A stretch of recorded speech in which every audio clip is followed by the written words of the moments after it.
नमस्कार, मी ज्ञानेश्वरीज रेसिपीमध्ये सर्वांचं खूप खूप मनापासून स्वागत करते।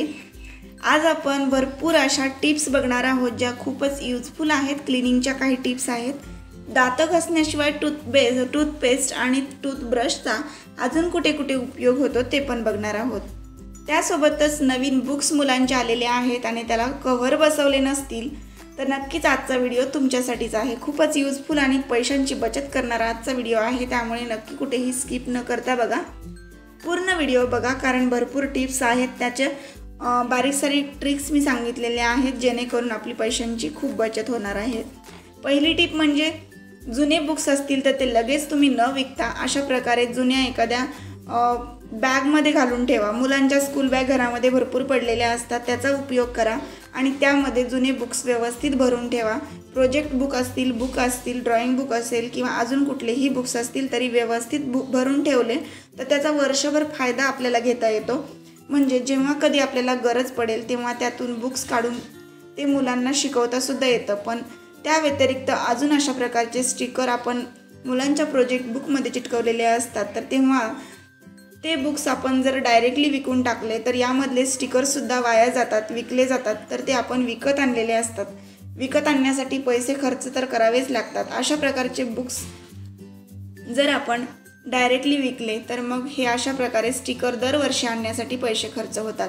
मुलं घरामध्ये 2 तरी मुलं असतात आपले, छोटे मोठे, प्रत्येकाला बुक्समध्ये जे स्टिकर असतात ते प्रोजेक्ट करताना नक्कीच कामी येतात। म्हणून ते स्टिकर पुन्हा रियूज करता येतात, कट करून पुन्हा दुसऱ्या वर्षी प्रोजेक्टमध्ये स्टिक करता येतात। मोठी मुलं असतील तर त्याचा वापर तुम्हाला छोट्या मुलांसाठी सुद्धा त्या बुक्सचा होऊ शकतो। त्यामधील स्टिकर असतील किंवा अजून चित्र वगैरे मुलांना कट करायचे असतील कुठले तर त्याच्यासाठी सुद्धा वापर होऊ शकतो। जर विकून टाकलं तर 10 ते 20 रुपयामध्ये सगळे बुक जातील आणि तेच बुक आपले 4 ते 5 हजाराचे असतात, त्यामुळे लगेच ते विकू नये आणि त्याचा पुनर्वापर व्हावा, म्हणून आजचा व्हिडिओ मी असा बनवलेला आहे। यापुढची टिप म्हणजे आपण जर बुक्सला कवर बसवले, ट्रान्सपरंट कवर आपण बसवतो बुक्सला, कारण यामधून बुक अगदी इझिली दिसतात की कुठले बुक आहेत काय नाही ते, त्यामुळे ट्रान्सपरंट कवर वापरतो। पण कधी कधी आपण एखादा रोल घेऊन येतो बुकला कवर बसवण्यासाठी, पण एका रोलमध्ये काही भागत नाही, लगेचच आपला तो रोल संपून जातो। मग आपल्याला 4-5 बुक्सला परत दुसरा रोल आणावा लागतो। मग असं न करता जर थोडेफार कमी पडले असतील बुक्ससाठी कवर तुम्हाला, तर तुम्ही गेल्या वर्षीचे म्हणजे मागच्या वर्षीचे बुक्स घ्यायचे आहे जुने, त्याच्या पिना अशा प्रकारे काढून घ्यायच्या, स्टेपलर घ्यायचं, स्टेपलरला एक बॅक साईडला अशी जागा दिलेली असते ज्याने पिना इझिली काढता येतात। तुम्ही बघू शकता मी स्टेपलरची बॅक साईडची बाजू वापरतीये, पुढची बाजू नाही। त्याने काय होतं, पिना आपोआप सहज निघून येतात बाहेर। त्यामध्ये फक्त पिना काढताना ही अशा प्रकारची जागा आहे, तर ही बघा अशा प्रकारे पट्टी असते छोटीशी आणि ती पट्टी सहज पिनाच्या आतमध्ये इन्सर्ट करता येते आणि त्याने आपली पिन अलगद अशी बाहेर येते।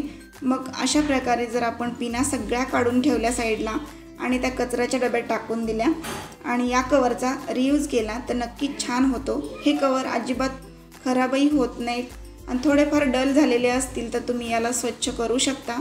म्हणजे वरतून थोडंसं डेटॉलच्या पाण्याने क्लीन केलं तर अगदी चकाकी येते या कवरवरती आणि नव्यासारखेच दिसतात।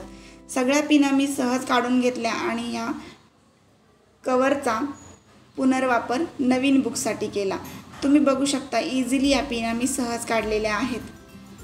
पिना ज्या आहेत त्या इकडे तिकडे पडू नये म्हणून आपल्याला त्या एखाद्या कागदात गुंडाळून मग डस्टबिनमध्ये टाकायच्या आहेत, म्हणजे त्या मुलांच्या हातापायाला लागणार नाही आणि त्यांना कुठे इजा होणार नाही। अशा प्रकारे आपण हे कवर वेगळे केलेत आणि नवीन बुकसाठी यूज केलेले आहेत। कशी वाटली ही आयडिया तुम्ही मला नक्की सांगा कमेंटमध्ये। जर अजून मुलांच्या बुक्सला कवर बसवले नसतील तर ही टिप नक्कीच तुम्हाला उपयोगात आणता येईल। दरवर्षी आपली पैशांची जे काही वेस्टेज होतं ते सुद्धा म्हणजे वाचेल आणि प्लास्टिक आहे तर प्लास्टिकचा पुनर्वापर होईल।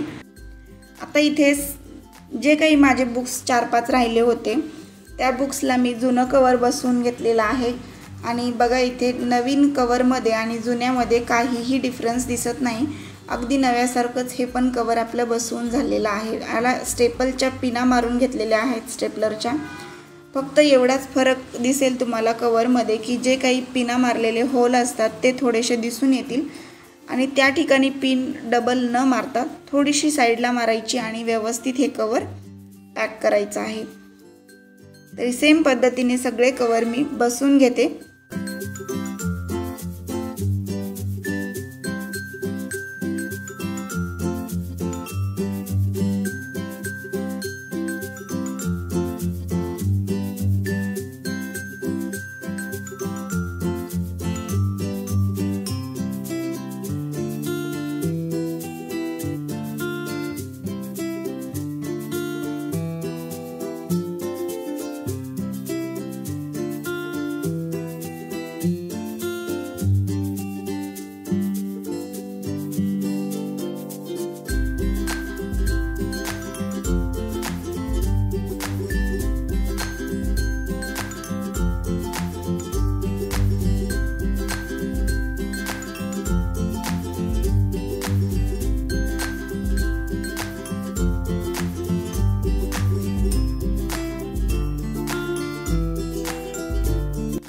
बुक्सच्या कवरच्या रियूजची टिप तुम्हाला कशी वाटली मला कमेंटमध्ये नक्की सांगा। आवडली असेल तर व्हिडिओला आत्ताच लाईक करून घ्या। पुढची आपली दुसरी टिप अशी आहे की अशा प्रकारचे गाऊन असतात, गाऊनला डबल फोल्ड करायचं आणि त्यानंतर दोन्ही बाजूंनी पुन्हा एकदा 2-2 फोल्ड करून घ्यायचे आणि या पद्धतीने घडी केली तर खूप छान आणि सोपी अशी घडी तयार होते। तुम्ही बघू शकता अशा प्रकारे मी दोन्ही बाजूंनी 2-2 वेळेस फोल्ड करून छान अशी घडी तयार करून घेतलेली आहे। त्यानंतर हा जो पोर्शन आहे तो मी एक वेळेस फोल्ड केला आणि जो काही बॉटमचा पोर्शन होता तिथे अशा प्रकारे भरपूर घड्या तुम्हाला दिसतील आणि त्यामध्ये वरच्या घडीमध्ये अशा प्रकारे ही फोल्डिंग इन्सर्ट करायची आहे। खूप छान अशी पॉकेटसारखी घडी तयार होते आणि बनवायला सुद्धा तेवढीच सोपी आहे। अगदी गाऊनची घडी आपण सहज घालून तशीच ठेवली तर ती खूप विस्कटली जाते आणि गाऊन जसाच्या तसा राहत नाही, म्हणजे कशीही घडी घाला पण ती तशी राहत नाही। यासारखी जर पॉकेटसारखी घडी केली तर नक्कीच छान अशी ऑर्गनाइज राहते, कपडे छान ऑर्गनाइज राहतात, कपडे अस्ताव्यस्त इकडे तिकडे पडत नाहीत। यापुढची आपली टिप आहे ती म्हणजे कपडे पावसाळ्यामध्ये जर थोडेफार जरी ओलसर राहिले तरी आपल्याला ते वाळवता येत नाहीत आणि एकदम सोप्या ट्रिकने आपल्याला ते वाळवायचे असतील तर एक सोपी ट्रिक तुमच्यासोबत शेअर केलेली आहे। तर बघू शकता जाडसर कपडे असतील, विशेष म्हणजे लहान मुलांचे कपडे असतील तर ते पटकन वाळले जात नाही। कधी कधी पावसाचे दिवस असतील तर ते दिवसभर सुद्धा वाळत नाहीत, तेव्हा काय करायचं ते सांगते तुम्हाला। तर मी इथे आता कपडे वाळलेले होते पण त्यावरती थोडंसं मी आता इथे पाणी टाकते आणि त्यानंतर मग अशा प्रकारे काय करायची, इस्त्री गरम करायची आणि ती त्यावरती फिरवून घ्यायची। इस्त्री यावरती फिरवल्यानंतर लगेचच जो पोर्शन ओलसर आहे तो लगेच कोरडा होतो आणि छान असे कपडे वाळले जातात। 2 मिनिटाच्या आत आपली इथे कपडे जे आहेत ते वाळलेले आहेत। लहान मुलांची पॅन्ट घेतलेली आहे मी छोटी आणि ती अशा प्रकारे तुम्हाला वाळवून दाखवली। तर इथे मी आता दोन्ही बाजूंनी इथे इस्त्री 2 मिनिटासाठी फिरवून घेते। तर अगदी 1-1 मिनिट मी फिरवली इस्त्री, त्यानंतर हे कपडे छान असे वाळलेले आहेत। बघू शकता ही ट्रिक तुम्हाला कशी वाटली, उपयुक्त वाटली असेल तर व्हिडिओला लाईक करा, आवडली असेल तर नक्कीच ही सुद्धा उपयोगात आणा। 3 टिप आपण बघितलेल्या आहेत, यापुढे सुद्धा व्हिडिओ पूर्ण उपयुक्त असा मी शेअर केलेला आहे। नक्कीच सगळ्या टिप्स खूप उपयोगी आहेत। सगळ्या टिप्स बघितल्यानंतर तुम्हाला व्हिडिओ थोडासा जरी आवडला तरी व्हिडिओला लाईक करा, व्हिडिओ जास्तीत जास्त शेअर करा आणि चॅनल सबस्क्राईब केलं नसेल तर सबस्क्राईब करून घ्या। समोरच्या घंटीवर क्लिक करून ऑलवर क्लिक करून ठेवा, म्हणजे प्रत्येक व्हिडिओ माझा दररोज येतो चॅनलवरती आणि तेव्हा त्याचं नोटिफिकेशन तुमच्यापर्यंत अगदी 1 मिनिटाच्या आत पोहोचेल जर तुम्ही ऑलवर क्लिक करून ठेवलेलं असेल तर। त्यामुळे आपण आता पुढची टिप बघतोय। आता ही टिप क्लिनिंगची आहे। अशा प्रकारच्या प्लेट आपल्याकडे असतात आणि ह्या प्लेट प्लास्टिकच्या जर असतील तर त्यावरती अशा प्रकारे थोडेफार डाग होतात, व्हाईट किंवा ब्राऊन कलरमध्ये किंवा अजून वेगवेगळ्या कलरफुल असल्या तर त्यावरती डाग झाले तर ते पटकन दिसून येतात आणि ते क्लिनिंगचं काम करणं त्याचं अवघड वाटतं थोडंसं। त्यावेळी काय करायचं, ते जर चिकटपणा त्याचा किंवा हळदीचे डाग निघत नसतील थोडंसं टूथपेस्ट घ्यायचं आहे आणि टाकाऊ एखादा ब्रश घ्यायचा आहे, त्यावरती थोडंसं टूथपेस्ट लावून घ्यायचं आणि थोडंसं पाणी टाकायचं प्लेटवर आणि त्यावरती आपण हे पेस्ट जे आहे ते सगळीकडे एकसारखं पसरवून घ्यायचं. पसरवून घेतल्यानंतर ज्या ठिकाणी हार्ड डाग असतील थोडेफार तिथे असं ब्रशने घासून धुवायचं आहे. असं केल्यामुळे सगळे डाग निघून जातात आणि ही प्लेट जी आहे ती खूप छान अशी स्वच्छ होते. पांढरी शुभ्र इथे प्लेट दिसत असेल तुम्हाला. सुरुवातीला यावरती हळदीचे डाग होते ते आता पूर्णपणे नाहीसे झालेले आहेत. म्हणजेच टूथपेस्टचा आणि ब्रशचा सुद्धा अशा प्रकारे आपल्याला दात घासण्याव्यतिरिक्त खूप छान असा उपयोग करता येतो क्लिनिंगसाठी. तर हे क्लिनिंग सोल्युशन तुम्ही याला म्हणू शकता. अगदी कोलगेट हे छान असं क्लिनिंगचं काम करतं. कुठलीही प्लास्टिक वस्तू क्लीन करायची असेल तर तुम्ही कोलगेटचा वापर करू शकता.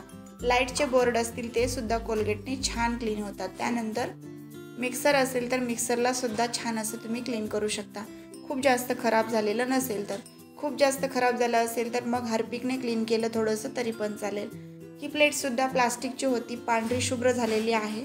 मस्त अशी ही अगदी आपले दात जेवढे वाईट होतात कोलगेटने तेवढीच ही व्हाईट प्लेट झालेली आहे. बघू शकताय रिझल्ट खूप छान येतो. नक्कीच क्लिनिंगसाठी तुम्ही ही टिप्ससुद्धा उपयोगात आणू शकता.